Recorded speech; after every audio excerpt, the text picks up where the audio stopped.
लीलाराम शास्त्री हरियाणा की खूबी नामक चैनल देखने वाले सभी दर्शकों को मेरी तरफ से हाथ जोड़ करके राम राम। आज मैं आपको एक ऐसी वीडियो सुनाना चाहता हूँ, ऐसी कविता सुनाना चाहता हूँ जो मैं सन 2007 में पागल भी हो गया था। उस विषय पर मैं जानना चाह रहा था कि मानव जीवन का रहस्य क्या है। मानव जीवन के रहस्य को जानने के लिए मैंने काफी ग्रंथों को पढ़ा, मुस्लिम धर्म को भी, सिख धर्म को भी, ईसाई धर्म को भी, जैन धर्म को भी।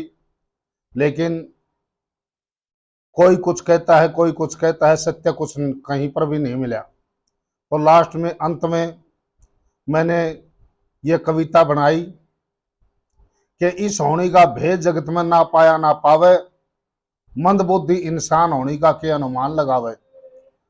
सबसे पहले सुनो जन्म की लोगों का जो मत है, कई कहें जगदीश जन्म दे रास्ता यही जगत है, कई कहें बेमाता लिखती जन्म कर्म का खत है, विज्ञान पढ़े इंत उल्टा विके बेरा के सत है। विज्ञान ने ऐसी ऐसी मशीनें बना दी हैं, जैसे अल्ट्रासाउंड मशीन जो गर्भ के अंदर ये बता देती है लड़का है कि लड़की है, स्वस्थ है कि बीमार है, 7 महीने में पैदा होगा बच्चा या 9 महीने में पैदा होगा। लेकिन विज्ञान की रिपोर्ट भी हमने झूठी पड़ती हुई देखी है। विज्ञान कहे 7 मास सा हो 10 मास बिता का आवे, मंद बुद्धि इंसान होने का के अनुमान लगावे। दूसरे नंबर, हमारे भारतवर्ष के अंदर ज्योतिष शास्त्र को सच्चा शास्त्र माना जाता है। इसके बारे में कहावतें हैं, ज्योतिष झूठी नहीं हो सकती, ज्योतिष को शोधने वाले में कमी हो सकती है। लेकिन दूसरे नंबर होनी आगे ज्योतिष में भी दम कोन्या, शोधनी है कि कमी कमा तो शोधनी अभी कम कोन्या। ज्योतिष के शोधन आलाज वशिष्ठ मुनि के सम कोन्या, दिया राज तलक का शुभ मुहूर्त वनवास मिला के कम कोन्या। वशिष्ठ मुनि सूर्य वंश का कुल गुरु था और उनके पास में राजा दशरथ पहुंचे, कहा कि मेरे बेटे राम के राज तलक का शुभ मुहूर्त देखिए। और वशिष्ठ मुनि जियों ने ज्योतिष शास्त्र को देख करके कह दिया, आज के 14 दिन बाद राम को हर हालत में राज तलक हो जाएगा, कोई विघ्न नहीं है। आप पवित्र तीर्थों से राज्याभिषेक के लिए जल एकत्रित करवा लीजिए। लेकिन फिर ज्योतिष भी फेल हुई जब राम बनों को जावे, मंद बुद्धि इंसान होने का क्या अनुमान लगावे। तीसरे नंबर, मृत्यु। मृत्यु के बारे में लोगों को शक रह जाता है, भाई डॉक्टर लग नहीं पहुंचा नहीं तो बच जावर।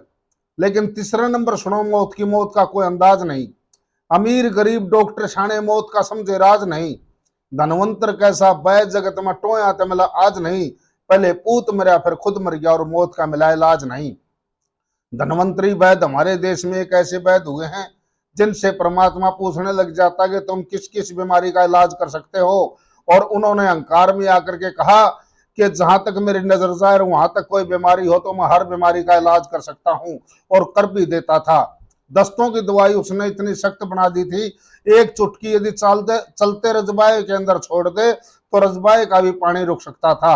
लेकिन सबसे पहले बाप के स्वामी बेटा किसका मरा?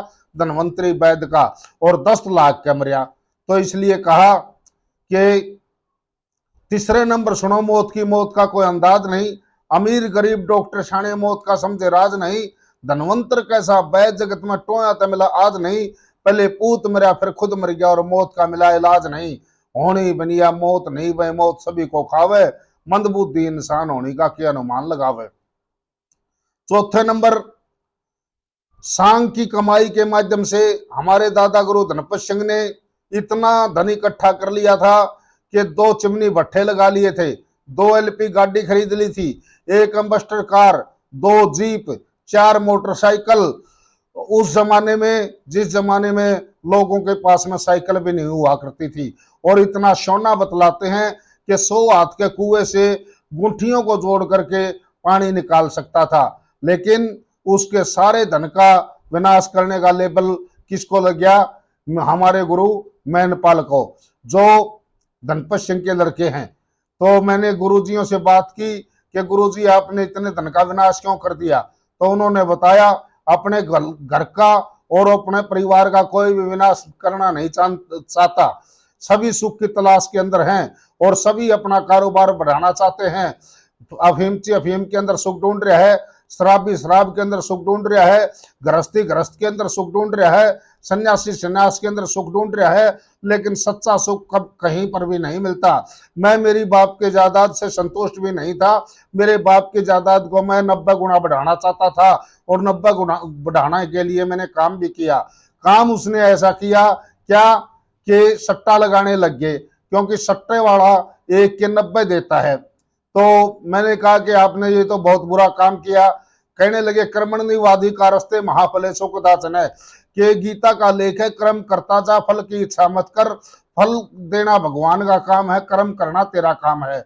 अब मैंने कर्म तो किया, फल ना दे तो मैं क्या करूं। इसलिए चौथी कली में उनके विचारों को सुनकर के हमने ये बात रखनी पड़ी कि गुरु मैनपाल का दोष नहीं रहे, होन हार होकर है, होनी आगे मन शीशा जिसा तासा में जोकर है, जीवन मरण लाभ हानि होनी के नौकर है, इज्जतदार मनुष्य का भी होनी मरुआ दे ठोकर है। ये तासा में जोकर है की बात किस प्रकार से है, जिस प्रकार से ताश के 52 पत्ते होते हैं, उनके साथ में 2 जोकर भी होते हैं। जब 52 पत्तों में से कोई पत्ता गुम हो जाता है तो हम जोकर के ऊपर लिख देते हैं। मैं मान लिया पान की दुग्गी गुम हो गई, तो पान की दुग्गी को जोकर के ऊपर लिख देंगे, भाई इसको पान की दुग्गी मान लिया जाए। या हुक्म का बादशाह गुम हो जाए तो जोकर को हुक्म का बादशाह मान ले।